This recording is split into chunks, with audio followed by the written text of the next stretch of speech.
தமிழ்நாடு தீயணைப்பு மற்றும் மீட்புப் பணிகள் துறை சார்பில் ஏப்ரல் 14 முதல் 20ஆம் தேதி வரை தீத்தடுப்பு வாரமாக கடைபிடிக்கப்பட்டு வருகிறது. இதனையொட்டி மாவட்டம் முழுவதும் தீத்தடுப்பு குறித்த விழிப்புணர்வு நிகழ்ச்சிகள் நடைபெற்று வருகிறது. அதன் ஒரு பகுதியாக திருச்சி மாவட்ட தீயணைப்புத்துறை சார்பில் திருச்சி அரசு மருத்துவமனையில் தீத்தடுப்பு ஒத்திகை நிகழ்ச்சி நடைபெற்றது. மாவட்ட தீயணைப்பு அலுவலர் வினோத் தலைமையில் நடைபெற்ற இந்த ஒத்திகை நிகழ்வில் தீ விபத்து ஏற்பட்டால் தீ மேலும் பரவாமல் எவ்வாறு தடுப்பது என்பது குறித்தும், தீ விபத்தில் தங்களை எவ்வாறு தற்காத்துக் கொள்ள வேண்டும் என்பது குறித்தும் தீயணைப்பு வீரர்கள் விரிவாக செய்து காட்டினர்.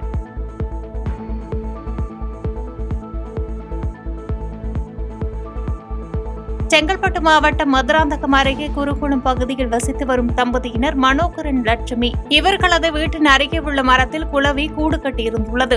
இந்நிலையில் கூட்டிலிருந்து பறந்த செங்குளவிகள் எதிர்பாராத விதமாக லட்சுமி கணவர் மனோகரன் உள்ளிட்ட 9 பேரை கொட்டியுள்ளது. இவற்றை கண்ட அக்கம் பக்கத்தினர் இவர்களை மீட்டு மதுராந்தகம் அரசு பொது மருத்துவமனைக்கு 108 ஆம்புலன்ஸ் மூலம் கொண்டு சென்றனர். அங்கு பரிசோதித்த மருத்துவர்கள் லட்சுமி ஏற்கனவே உயிரிழந்து விட்டதாக தெரிவித்தனர்.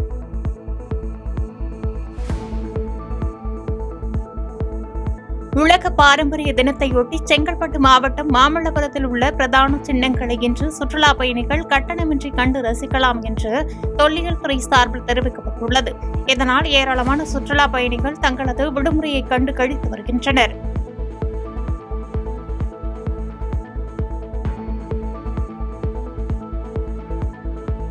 விருதுநகர் மாவட்டம் ராஜபாளையம் அருகே சேத்தூர் அரசு உதவி பெறும் தொடக்கப்பள்ளியில் இரட்டையர்களான மதிவெடி, மதிமுகிலன் ஆகிய இருவரும் பயின்று வந்துள்ளனர்.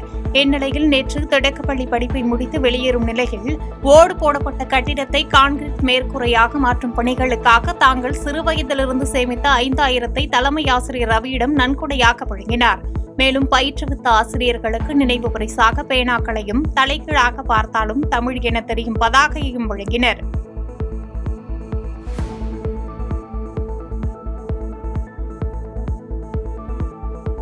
திருவண்ணாமலை மாவட்டம் ஆரணி டவுன் அரசினர் மேல்நிலைப் பள்ளி முன்பு தமிழக வெற்றிக் கழக, திருவண்ணாமலை வடக்கு மாவட்ட விவசாய அணி மற்றும் நெசவாளர் அணி இணைந்து தண்ணீர் பந்தல் அமைத்துள்ளனர். இதில் சிறப்பு அழைப்பாளராக கலந்து கொண்ட தமிழக வெற்றிக் கழக திருவண்ணாமலை வடக்கு மாவட்ட செயலாளர் சத்யா பொதுமக்களுக்கு தர்பூசணி, வெள்ளரி, மோர், குளிர்பானம் உள்ளிட்ட பொருட்களை வழங்கினார்.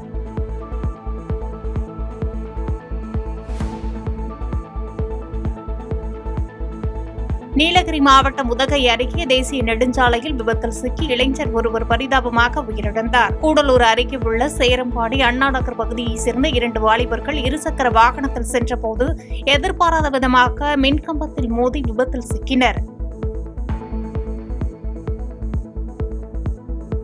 தேனி மாவட்டம் போடி அருகே ராசிங்கபுரத்தில் கூலி வேலை செய்யும் இளங்கோவன் என்ற இளைஞர் ராசிங்கபுரம் பட்டறை அருகாமையில் நடந்து சென்றுள்ளார். அப்போது போடியிலிருந்து கம்பம் நோக்கி சென்ற கார் ஒன்று இளங்கோவன் மற்றும் அவருடன் சென்று கதிரேசன் மீது பலமாக மோதியது. இதில் இளங்கோவன் சிகிச்சை பலனின்றி உயிரிழந்த நிலையில் கதிரேசன் படுகாயத்துடன் சிகிச்சையில் உள்ளார். இந்நிலையில் இளங்கோவனின் உறவினர்கள் விபத்து ஏற்படுத்திய நபர் மீது உரிய நடவடிக்கை எடுக்க வேண்டும் என தெரிவித்து போடி தேவாரம் தேசிய நெடுஞ்சாலையில் மறியலில் ஈடுபட்டனர்.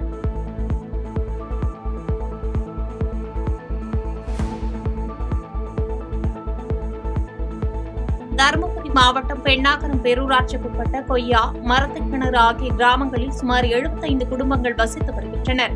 இங்கு சாலை வசதி, குடிநீர் வசதி, மின்சார வசதி, தெருவிளக்கு வசதி உள்ளிட்ட அடிப்படை வசதிகள் இல்லாமல் 3 தலைமுறைகளாக வாழ்வதாக கூறப்படுகிறது.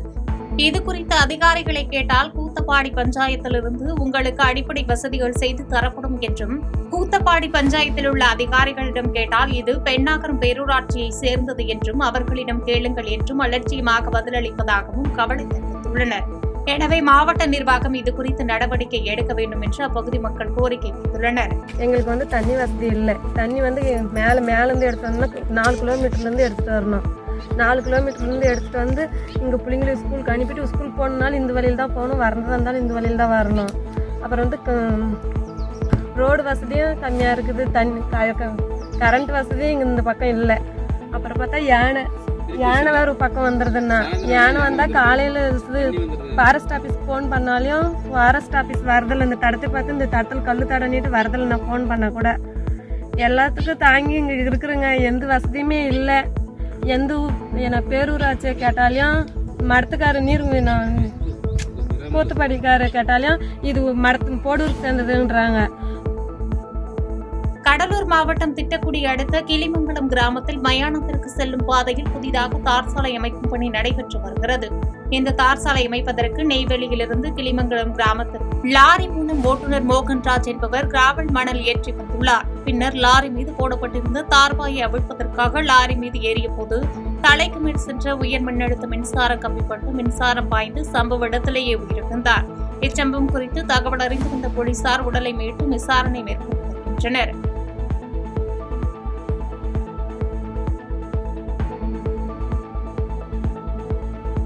கடலூர் மாவட்டம் பண்ருட்டி அருகே குறிஞ்சிப்பாடி மேட்டுப்பாளையம் கிராமத்தை சேர்ந்தவர் பிரவீன். பட்டதாரியான இவருக்கு ராஜ்மோகன் என்பவர் NLC நிறுவனத்தில் வேலை வாங்கி தருவதாக ஆசை வார்த்தை கூறி பிரவீனிடம் ரூபாய் 2,32,200 பெற்றுக் கொண்டுள்ளார். ஆனால் அவர் கூறியபடி பிரவீனுக்கு வேலை வாங்கி தராமல் காலம் தாண்டி வந்துள்ளதாகவும் இதுகுறித்து ராஜ்மோகனிடம் கேட்டபோது கொலை மிரட்டல் விடுத்ததாகவும் தெரிகிறது. இதையடுத்து தனது பணத்தை மோசடி செய்த ராஜ்மோகன் மீது நடவடிக்கை எடுக்க கோரி பிரவீன் புதுப்பேட்டை போலீசில் புகார் கொடுத்துள்ளார்.